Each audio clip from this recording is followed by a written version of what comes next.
Mr. President. Senator from Kentucky. As some of you may have heard, we're a bit short of money. We're borrowing $50,000 every second. We borrow over $4 billion every day. In a year's time, we borrow over $1 trillion. There are ramifications to that. Some economists now say the burden of our debt is costing us 1 million jobs a year.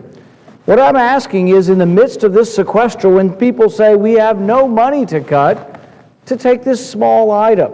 Now, why would I want to cut this small group? A couple of reasons. It's called the National Security Working Group. It's about $2.8 million, not much money in terms of Washington, but why would I want to cut it? Well, the first reason would be there are no records of them meeting. We heard about the START Treaty. That was in 2009 when they were last meeting. There are no public records that this group that spends $700,000 a year has met in the last 3 years. There are no public records of who works for the committee. There are no public records of their salaries. Everyone on my staff's name and salary is printed in the public record.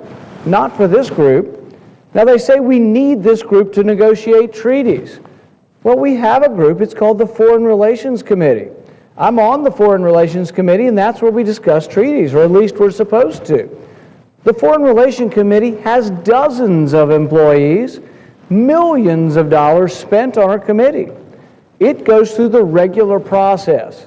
Our staff salaries are approved, the names are in the public record, and if you object, you know where to look for the information.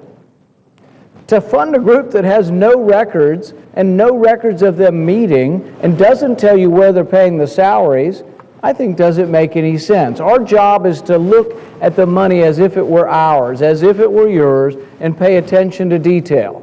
Will this balance the budget? No. But is it a place we should start? Yes. Absolutely. What I would call for is that we look and save where we can save. In my office, I have a $3.5 million budget. I saved $600,000 last year, and I turned it back into the Treasury. Now, it doesn't balance the budget, but we've got to start somewhere. This is another $700,000. If I win this one vote, I could save you $700,000, or at least save you from borrowing another $700,000. If all of your elected officials were up here doing the same, we would be much closer to a resolution.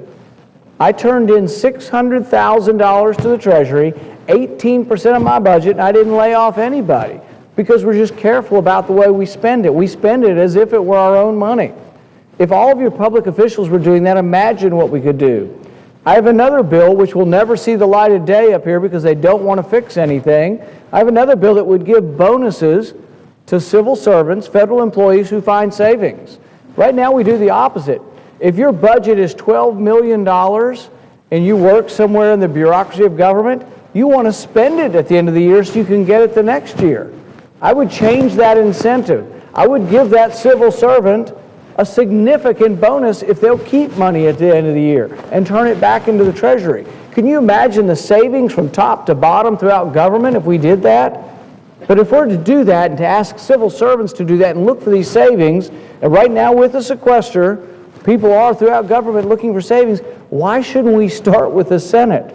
Why would we continue to fund a group where the work they supposedly do is also done officially by another group which has many employees, a large staff, and it is their constitutional mandate of the Foreign Relations Committee to discuss treaties?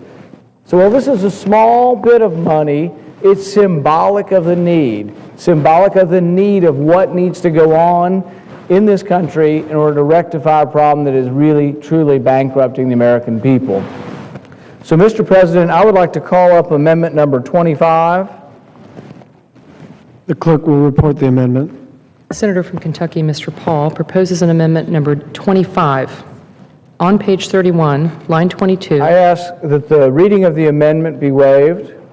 Without objection, so ordered. Under the previous order, there will be 30 minutes of debate equally divided and controlled in the usual form.